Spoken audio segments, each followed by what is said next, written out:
आप सभी दर्शकों का आपके अपने स्टडी मेंटर यूट्यूब चैनल पर हार्दिक स्वागत है। आज हम आपके सामने लेके आए हैं न्यू NCERT ज्योग्राफी बुक से संबंधित चैप्टर नंबर 4। यह जो बुक है ये क्लास 8th की है। इससे पहले हमने क्लास 6 और 7th की जो ज्योग्राफी है वो कंप्लीट कर ली है। क्लास 8th में हमने 3 चैप्टर कंप्लीट कर लिए हैं। अगर आपने वो वीडियो नहीं देखे हैं तो प्ले लिस्ट में जाकर आप वो वीडियो देख सकते हैं। हम अपने वीडियो में केवल उन्हीं महत्वपूर्ण बिंदुओं को आपके सामने प्रस्तुत करते हैं जो आपके लिए इम्पोर्टेंट है। उनसे कई बार आपसे क्वेश्चन पूछे जा चुके हैं और जो इंग्लिश मीडियम के विद्यार्थी हैं उनको अगर ये पॉइंट समझने में दिक्कत आती है तो जो कठिन शब्द हैं उनका इंग्लिश वर्जन भी हम उन शब्दों के सामने ब्रैकेट में लेके आते हैं ताकि उनको समझने में भी किसी प्रकार की कोई कठिनाई नहीं आए। और जो बिंदु ऐसे होते हैं जो चित्रों के माध्यम से भी समझाए जाते हैं तो वो बिंदु हम आपको चित्रों के माध्यम से भी समझाने का प्रयास करते हैं और हर बिंदु हम सरल भाषा में आपके सामने प्रस्तुत करते हैं। अगर आप इस चैनल पर नए हैं तो सबसे पहला काम है आपको चैनल को सब्सक्राइब करना। तो चैनल को सब्सक्राइब ज़रूर करें और वीडियो अगर पसंद आए तो वीडियो को लाइक करें और अपने दोस्तों के साथ शेयर करना ना भूलें। तो शुरू कर रहे हैं आज का अपना ज्योग्राफी का चैप्टर नंबर 4 उद्योग। इसमें हम बात करें, सबसे पहला बिंदु है उद्योगों का वर्गीकरण, मतलब उद्योगों को कितने भागों में बांटा जाता है। सबसे पहले हम बात करें कच्चे माल के आधार पर उद्योग कौन कौन से होते हैं। तो इसमें बात करें कृषि आधारित उद्योग, खनिज आधारित उद्योग, समुद्र और वन आधारित उद्योग जो हैं वो कच्चे माल पर आधारित प्रमुख उद्योग माने जाते हैं। फिर हम बात करें आकार के आधार पर उद्योगों का वर्गीकरण। तो इसमें हम बात करें निवेश की गई पूंजी के आधार पर या पूंजी राशि के आधार पर या फिर नियोजित लोगों की संख्या के आधार पर या फिर उत्पादन की मात्रा के आधार पर उद्योग। तो ये आकार के आधार पर उद्योगों के भेद हैं। तीसरा है निजी उद्योग या फिर राज्य या सार्वजनिक एवं संयुक्त या फिर सरकारी क्षेत्र पर आधारित उद्योग। तो इस प्रकार आपने देखा होगा जो उद्योग हैं वो कितने भागों में विभाजित हैं और कौन से भाग में कौन कौन से उद्योग आते हैं। तो यहाँ से कई बार क्वेश्चन पूछे जा चुके हैं। फिर हम बात करें कृषि आधारित उद्योग, जो यहाँ हमने बात की थी कच्चे माल के आधार पर। तो कच्चा माल हमें खेती से ही प्राप्त होता है, उसके बाद में उसकी प्रोसेसिंग आगे डालकर मशीनों में होती है और फिर धीरे धीरे उनका अंतिम उत्पाद हमें उपभोग करने के लिए प्राप्त होता है। तो सबसे पहले हम बात करें एग्रीकल्चरल इंडस्ट्री। इसमें हम बात करें खाद्य संसाधन, वनस्पति तेल, सूती वस्त्र, डेयरी उत्पाद और चर्म आदि जो हैं ये कृषि आधारित उद्योगों में आते हैं। मतलब खेती, इन उद्योगों को जो कच्चा माल प्राप्त होता है वो खेतों से ही प्राप्त होता है। तो ये सभी कृषि आधारित उद्योग माने जाते हैं। फिर हम बात करें खनिज आधारित उद्योग। खनिज आधारित उद्योग कौन से हैं? यह जो है खनिज आधारित उद्योग ये प्राथमिक उद्योग माना जाता है जो खनिज अयस्कों का उपयोग कच्चे माल के रूप में करते हैं। मतलब जो खनिज अयस्क होते हैं उनका यूज ये कच्चे माल के रूप में, रॉ मटेरियल के रूप में करते हैं। अयस्क से निर्मित लोहा जो होता है वो भारी मशीनों, भवन निर्माण सामग्री तथा रेल के डिब्बे बनाने में काम में लिए जाते हैं। फिर आगे हम बात करें समुद्र आधारित जो उद्योग है वो कौन से हैं। तो इसमें हम बात करें समुद्री खाद्य प्रसंस्करण उद्योग और मत्स्य तेल निर्माण उद्योग। तो ये समुद्र पर आधारित उद्योग माने जाते हैं। फिर हम बात करें वन आधारित उद्योग। तो इसमें लुगदी एवं कागज, औषध रसायन, फर्नीचर और भवन निर्माण सामग्री, तो ये सभी क्या हैं, वन आधारित उद्योग हैं। फिर हम बात करें लघु उद्योग, जिनको कुटीर उद्योग, घरेलू उद्योग, इन सभी नामों से पुकारा जाता है। मतलब लघु का अर्थ क्या होता है, छोटा। तो ऐसे उद्योग जिसमें बहुत कम मात्रा में पूंजी लगती है और बहुत कम व्यक्तियों के द्वारा वो संचालित हो सकते हैं। तो इसमें हम बात करें, इसमें दस्तकारों के द्वारा उत्पादों का जो निर्माण है वो मशीनों की बजाय हाथों से होता है। मतलब ये छोटे उद्योग हैं, तो मशीनें जो होती हैं वो खर्चीली होती हैं, तो हर व्यक्ति वो मशीनें नहीं खरीद सकता। तो वो क्या करते हैं, हाथों से ही वस्तुओं का निर्माण करते हैं। वो कौन कौन सी वस्तुएं हैं जो हाथों से निर्मित होती हैं, जैसे कि टोकरी बुनाई, मिट्टी के बर्तन और अन्य जो हस्त निर्मित वस्तुएं हैं, उनको बनाना लघु, कुटीर, घरेलू उद्योग में शामिल होता है। फिर हम बात करें वृहत उद्योग, मतलब बिग जो इंडस्ट्री है वो कौन सी है। इसमें जो काम है वो मशीनों के द्वारा होगा और इसमें जो सदस्य हैं उनकी संख्या भी बहुत अधिक होती है। पूंजी का अधिक निवेश इसमें होता है और प्रयुक्त प्रौद्योगिकी, मतलब जो टेक्नोलॉजी है वो हाई लेवल की होगी, उच्च स्तरीय इसमें होती है, जैसे कि ऑटोमोबाइल और भारी मशीनों का उत्पादन बड़े उद्योगों में होता है। फिर हम बात करें निजी उद्योग, मतलब जो प्राइवेट इंडस्ट्री है। प्राइवेट जो इंडस्ट्री है उनका संचालन एक व्यक्ति या फिर व्यक्ति समूह के द्वारा किया जाता है।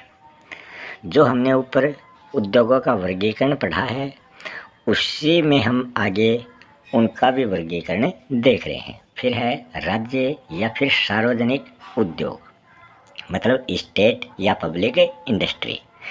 इसका जो संचालन है वो गवर्नमेंट, मतलब सरकार के द्वारा होता है। जैसे कि हम बात करें हिंदुस्तान एरोनॉटिक्स लिमिटेड और steel authority of India limited, तो ये सार्वजनिक उद्योग के अंतर्गत आती है।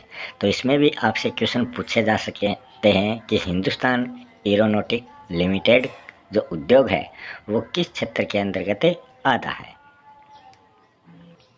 यहाँ हम आपके सामने स्क्रीन पर जो चित्र लेके आए हैं ये मखाने का चित्र है।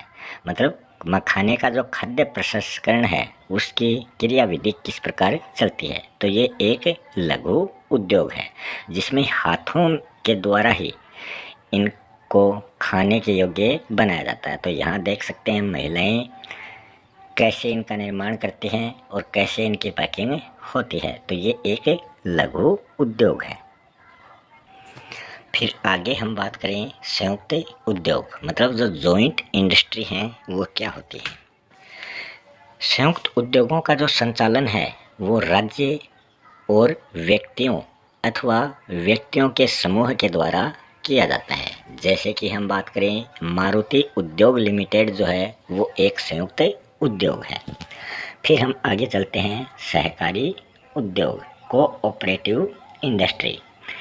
कोऑपरेटिव इंडस्ट्री का जो संचालन है वो कच्चे माल के उत्पादों या फिर पूर्तिकारों, कामगारों या फिर दोनों के द्वारा किया जाता है। इसमें कौन कौन से उद्योग आते हैं, आनंद मिल्क यूनियन लिमिटेड एवं सुधा डेयरी सहकारी उपक्रम। फिर हम बात करते हैं उद्योगों की अवस्थिति को प्रभावित करने वाले कारक या फैक्टर कौन कौन से हैं। तो सबसे पहले हम बात करें कच्चे माल की उपलब्धता, ये इसका प्रमुख कारण है। फिर हम बात करें भूमि, जल, श्रम, शक्ति, पूंजी, परिवहन, संचार, बिजली और बाजार। तो ये सभी क्या हैं, ये उद्योगों की अवस्थिति को प्रभावित करते हैं। यहाँ स्क्रीन पर आप जो चित्र देख रहे हैं ये सहकारी उद्योग से संबंधित उदाहरण है सुधा सरस डेयरी का। तो ये सहकारी उद्योग है। यहाँ आप स्क्रीन पर देख सकते हैं उद्योगों की अवस्थिति के कारक कौन कौन से हैं जो हमने अभी बिंदु में पढ़े हैं? कच्चा माल, विद्युत, भूमि, परिवहन, संचार, श्रम, पूंजी, बाजार और जल। तो ये सभी बिंदु हमने अभी अभी पढ़े हैं। अब चलते हैं हम अगले बिंदु की ओर। अगला बिंदु है औद्योगिक तंत्र। औद्योगिक तंत्र में निवेश, प्रक्रम और निर्गत शामिल होते हैं। अब इनका हम बारी बारी से अध्ययन करेंगे कि निवेश क्या होता है, प्रक्रम क्या होता है और निर्गत क्या होता है।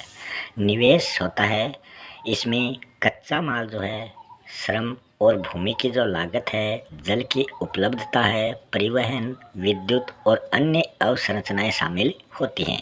तो निवेश के अंतर्गत क्या क्या शामिल होता है वो यहाँ पर दिया गया है। तो ये औद्योगिक तंत्र में शामिल है। फिर हम बात करें प्रोसेस या प्रक्रम की, तो इसमें क्या शामिल है? इसमें कई क्रियाकलाप शामिल हैं जो कच्चे माल को परिष्कृत माल के रूप में बदलने का काम करते हैं। फिर हम बात करें निर्गत की। निर्गत जो है वो अंतिम उत्पाद है जिससे हमें आय प्राप्त होती है। तो निवेश, प्रक्रम और निर्गत क्या हैं, तो वो सभी हमने इस बिंदु में समझ लिया है। अब हम चलते हैं अगले बिंदु में। अगला बिंदु है सूती वस्त्र उद्योग के संदर्भ में अगर हम बात करें तो ये तीनों तंत्र जो है निवेश, प्रक्रम और निर्गत, ये कौन कौन से हैं? तो यहाँ सूती वस्त्र उद्योग के संबंध में हम बात कर रहे हैं। तो निवेश की बात करें तो निवेश में आ जाएगा कपास, मानव श्रम, कारखाना और परिवहन लागत, ये सभी निवेश में आएंगे। फिर हम बात करेंगे प्रक्रम की। प्रक्रम में ओटाई, कटाई, बुनाई, रंगाई, छपाई, तो ये सभी प्रक्रम में आता है, प्रोसेसिंग में आता है। फिर हम बात करें निर्गत की, तो निर्गत में कमीज का जो उत्पादन है वो निर्गत में शामिल हो जाएगा, क्योंकि कमीज जो है वो अंतिम उत्पाद है और उसके बाद में उसे उपभोग या उसका प्रयोग हम कर सकते हैं। तो ये सूती वस्त्र के संदर्भ में हमने आपको उदाहरण के द्वारा इसे समझाने का प्रयास किया है। अब आप समझ गए होंगे कि औद्योगिक तंत्र क्या होता है और इसमें निवेश, प्रक्रम और निर्गत क्या होते हैं। फिर हम बात करें औद्योगिक प्रदेश में। औद्योगिक प्रदेश क्या होता है? जब कई तरह के उद्योग एक दूसरे के निकट स्थित होते हैं, मतलब उसके पास पास स्थित होते हैं, तो वो अपनी निकटता जो है उसके लाभ आपस में बराबर बराबर वो बांटने का काम करते हैं। विश्व के प्रमुख औद्योगिक प्रदेश जो हैं वो पूर्वोत्तर अमेरिका, पश्चिमी और मध्य यूरोप, पूर्वी यूरोप और पूर्वी एशिया, तो ये सभी क्या हैं? विश्व के प्रमुख औद्योगिक प्रदेश हैं। ये प्रदेश अधिकांशतः शीतोष्ण कटिबंधीय क्षेत्रों, समुद्री पतनों के समीप और विशेष तौर पर कोयला क्षेत्रों के निकट स्थित होते हैं, क्योंकि यहाँ पर इनको जैसी इनकी अवसंरचना है उसके आधार पर इनको जो वस्तुएं इनको उपलब्ध होंगी तो ऐसे स्थान पर इनको स्थापित किया जाता है जहाँ पर इनको सारी वस्तुएं आसानी से प्राप्त हो सकें। फिर हम आगे बात करें तो आगे है भारत के औद्योगिक प्रदेश। तो भारत में कौन कौन से औद्योगिक प्रदेश हैं?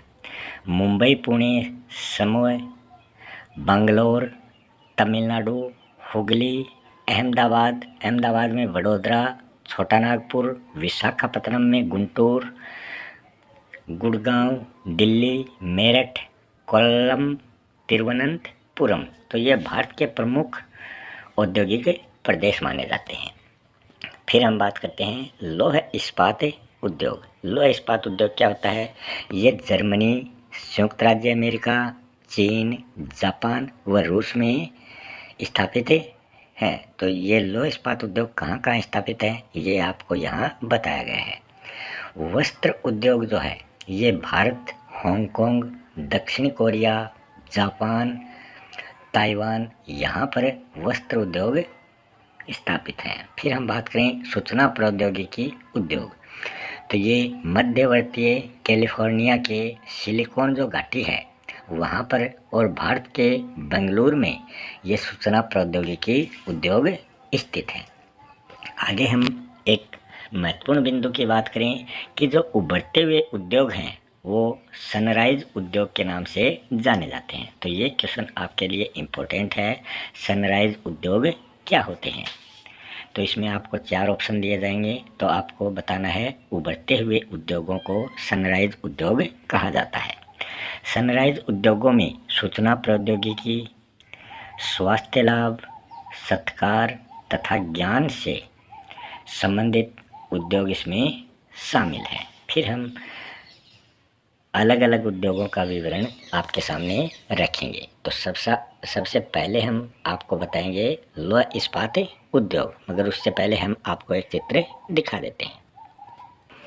यहाँ स्क्रीन पर आपके सामने जो विश्व का मैप दिखाई दे रहा है, इसमें प्रमुख औद्योगिक क्षेत्र दिखाए गए हैं। तो इसमें हम बात करें, जो ब्लैक वाले हैं वो औद्योगिक प्रदेश हैं और जो वाइट वाले हैं वो विश्व के औद्योगिक पट्टे हैं।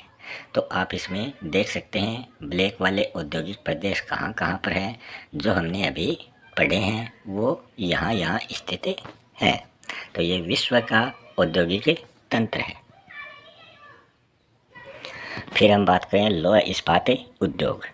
यह एक पोषक उद्योग माना जाता है, जिसके उत्पाद जो हैं वो अन्य उद्योगों के लिए कच्चे माल के रूप में प्रयुक्त होते हैं। उद्योगों के लिए निवेश में श्रम, पूंजी, स्थान और अन्य अवसंरचना के साथ साथ लौह अयस्क, कोयला, चूना पत्थर कच्चे माल के रूप में शामिल है। तो इसमें आप देख सकते हैं लौह इस्पात उद्योग जो है, इसमें निवेश, कच्चा माल, ये क्या क्या इसमें शामिल है। कच्चे माल को झोंका भट्टे में डालकर प्रगलित किया जाता है। ये झोंका भट्टी कैसी होती है ये भी हम आपको दिखाएंगे। इसके बाद में क्या होता है, झोंका भट्टे में डालने के बाद में परिशोधित करके उससे इस्पात तैयार किया जाता है। इस्पात जो है वो कठोर या कड़ा होने के कारण आसानी से काटा और उसको आकार दिया जाता है। मतलब जो कठोर होगा वो आसानी से कट जाएगा और उसको मनचाहा आकार हम दे सकते हैं। फिर क्या होगा, उससे तार बनाए जाते हैं। एल्यूमिनियम, निकल, तांबा जैसी अन्य धातुओं को थोड़ी थोड़ी मात्रा में इस्पात के साथ में मिलाकर मिश्र धातुएं बनाई जाती है। मिश्र धातुएं क्या होती हैं, जिनमें अलग अलग धातुओं का कुछ अंश शामिल हो, तो वो मिक्स धातुएं हो जाती हैं। मिश्र धातु जो है वो इस्पात को असामान्य कठोरता, दृढ़ता और जंग प्रतिरोधक क्षमता प्रदान करते हैं। तो आप यहाँ इस पैराग्राफ में आपने पढ़ा है लौह इस्पात उद्योग। तो यह पैराग्राफ आपके लिए बहुत ही इम्पोर्टेंट रहने वाला है। अब हम आपको झोंका भट्टी का चित्र भी दिखा देते हैं, कैसी होती है झोंका भट्टी। यहाँ स्क्रीन पर आप देख सकते हो, इधर से हम देखेंगे तो ऊपर जो है इस झोंका भट्टी के ऊपर लौह अयस्क, चूना पत्थर और कोक इसमें डाला जाता है। फिर क्या होता है, ये नीचे चले जाते हैं। नीचे इसमें गर्म वायु प्रवाहित की जाती है। तो आप देख सकते हैं गर्म वायु कहाँ प्रवाहित हो रही है। उसके बाद में इसमें से क्या क्या निकल रहा है, एक तरफ तो प्रगलित लोहा निकल रहा है इधर तो, और इधर जो धातुओं का मल है, जो वेस्टेज है, वो इधर निकल रहा है। तो इसके बाद में इससे इस्पात हमें प्राप्त होता है। तो यही आपने देखा है, यही क्या है, झोंका भट्टी है।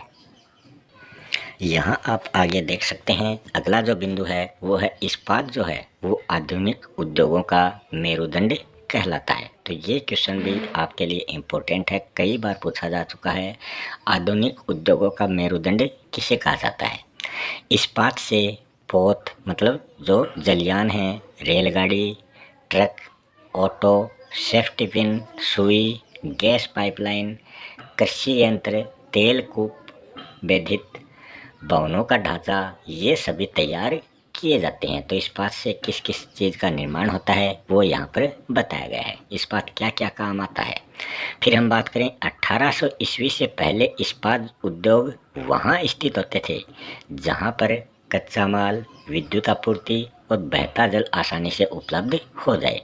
तो ये कब की बात है, 1800 ईस्वी से पहले की।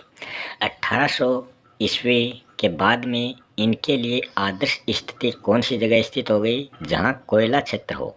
तो कोयला क्षेत्रों के समीप, नहरों और रेलवे स्टेशन के निकट इनको स्थापित किया गया।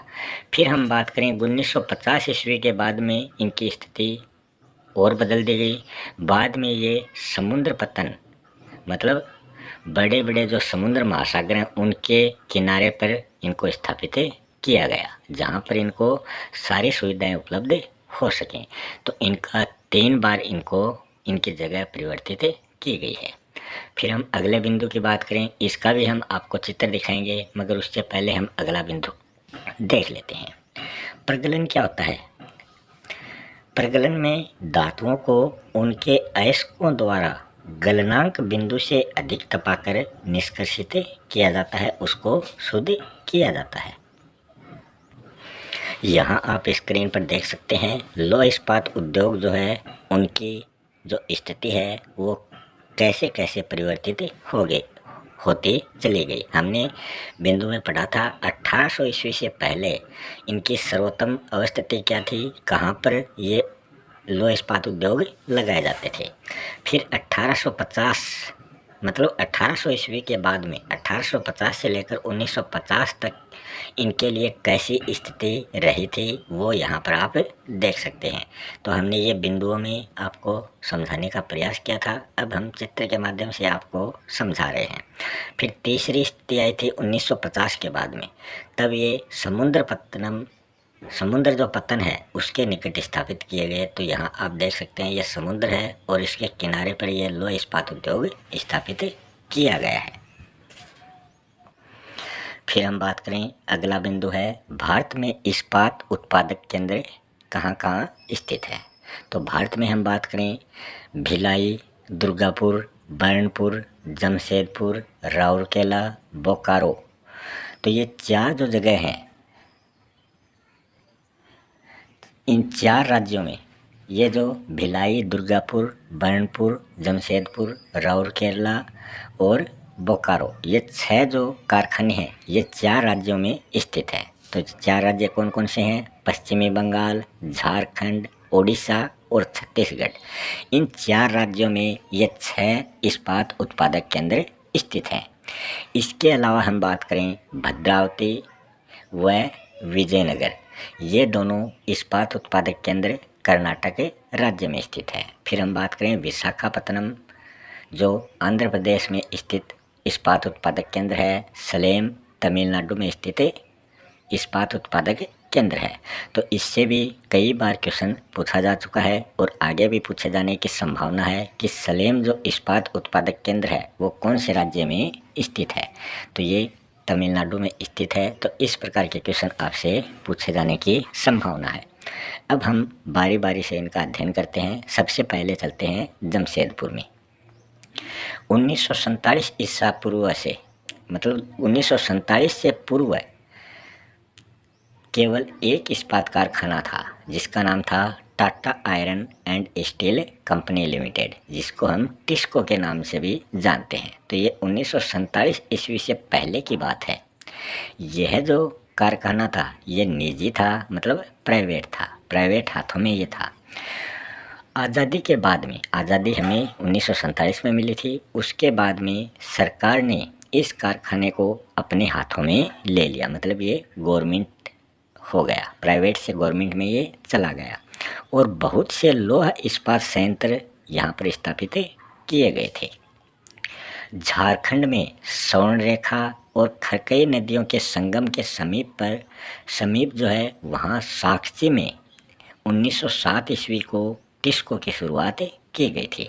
तो टिस्को की शुरुआत कहाँ से की गई थी, कब की गई थी, कौन सी नदियों के संगम पर ये स्थित है, कौन से स्टेट में ये स्थित है, यहाँ से 3-4 क्वेश्चन बन जाते हैं।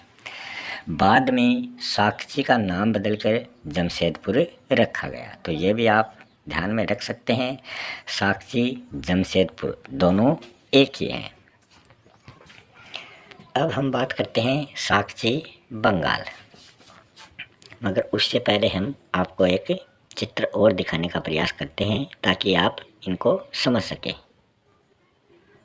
यहाँ स्क्रीन पर आप देख सकते हो साक्षी या जमशेदपुर जो लौह इस्पात कारखाना है उसकी अवस्थिति यहाँ पर दिखाई गई है। तो यहाँ आप देख सकते हो ऐसा जो चिन्ह बना हुआ है ये रेलवे लाइन का है। तो यहाँ आप रेलवे लाइन का ये चिन्ह देख सकते हैं, टाटा नगर रेलवे स्टेशन। मुख्य सड़क जो है वो इस कलर में दिखाई गई है। तो ये मुख्य सड़कें हैं और ये जो ब्लू ब्लू दिखाई गई है ये पानी दिखाया गया है। तो ये स्वर्णरेखा नदी है और खरकाई नदी है। इन दोनों नदियों के संगम पर ये कारखाना बना हुआ है। टाटा इस्पात कार्य यहाँ पर होता है। तो आप इस चित्र में समझ गए होंगे कौन सी नदियों पर कहाँ ये स्थित है। तो ये हम जमशेदपुर इस्पात संयंत्र की बात कर रहे हैं। इस चित्र में हम बात करें तो इसमें इस्पात उत्पादन बताया गया है। इस्पात उत्पादन में 8 टन कोयला, 8 टन कोयले के साथ में 4 टन अयस्क और 1 टन चूना पत्थर होता है। इन सभी से हमें 1 टन इस्पात प्राप्त होता है। तो ये मिश्र धातुएं हैं और इनसे शुद्ध रूप में हमें जो इस्पात प्राप्त होगा वो 1 टन होगा। मतलब 8, 4, 12 और 1, 13 टन जो मिश्र धातु है उसमें से सिर्फ 1 टन मतलब 12 टन जो है वो वेस्ट में चला जाएगा और 1 टन जो है वो हमें इस्पात के रूप में प्राप्त होगा। अगला बिंदु है साक्षी बंगाल नागपुर रेल मार्ग पर कालीमाटी स्टेशन से 32 किलोमीटर दूरी पर स्थित है। तो ये कहाँ पर स्थित है, ये इसकी स्थिति बताई गई है। यह स्थान लौह अयस्क, कोयला और मैंगनीज निक्षेपों के साथ साथ कोलकाता के सर्वाधिक निकट है। यहाँ पर विशाल बाजार भी हमें देखने को मिलता है। टिस्को को झरिया से कोयला, उड़ीसा छत्तीसगढ़ से लौह अयस्क, चूना पत्थर और डोलोमाइट, मैंगनीज ये सभी प्राप्त होता है। तो टिस्को से कहाँ से क्या क्या प्राप्त होता है ये यहाँ पर बताया गया है। वहीं पर खरकई नदी और स्वर्णरेखा जो नदियाँ हैं यहाँ से जलापूर्ति इनको होती है, जो हमने अभी आपको मैप के माध्यम से दिखाया था। जमशेदपुर में टिस्को की स्थापना के बाद में रसायन, इंजनों के पुर्जे, कृषि उपकरण, मशीनें, टिन की चादरें, केबल और तार का उत्पादन किया जाता है। फिर हम बात करते हैं पिट्सबर्ग जो संयुक्त राज्य अमेरिका में है। तो ये भी लौह इस्पात उद्योग माना जाता है। कोयला जो है ये पिट्सबर्ग से उपलब्ध होता है, जबकि जो लौह अयस्क मिनेसोटा खानों से प्राप्त होता है। मतलब कोयला तो पिट्सबर्ग का प्रसिद्ध है, वहाँ से मंगवाया जाता है और लौह अयस्क जो है वो मिनेसोटा खानों से प्राप्त होता है, जो यहाँ से 1500 किलोमीटर दूर स्थित है। दोनों के बीच में नौ परिवहन का सर्वोत्तम मार्ग ग्रेट लेक्स जलमार्ग आता है। मतलब ये समुद्र पतन के निकट होने के कारण यहाँ पर जो जलयान हैं उनके द्वारा ये कच्चा माल वहाँ से मंगवाया जाता है। ओहियो, मोनोगहेला और एलघनी नदियों से यहाँ पर जल प्राप्त होता है। अब हम मैप के माध्यम से आपको बताएंगे। यहाँ इस चित्र में आप विश्व के प्रमुख लौह इस्पात उद्योग देख सकते हैं। तो ये विश्व का मैप है और यहाँ पर भारत की स्थिति यहाँ पर है, जहाँ पर ये जमशेदपुर लौह इस्पात संयंत्र स्थित है। मतलब ये पश्चिमी बंगाल की स्थिति यहाँ दर्शा रहा है। वहाँ आप अलग अलग जो महाद्वीप हैं वहाँ की स्थिति भी देख सकते हैं, कहाँ पर यह लौह इस्पात उद्योग संयंत्र स्थित है। तो इसी के साथ अपना आज का जो ये वीडियो है ये यहीं समाप्त होता है। अगर आपको वीडियो पसंद आया हो तो लाइक शेयर करें और चैनल को सब्सक्राइब करना बिल्कुल भी ना भूलें। मिलते हैं अगले वीडियो में किसी नए टॉपिक के साथ। तब तक के लिए आप सभी का बहुत बहुत धन्यवाद।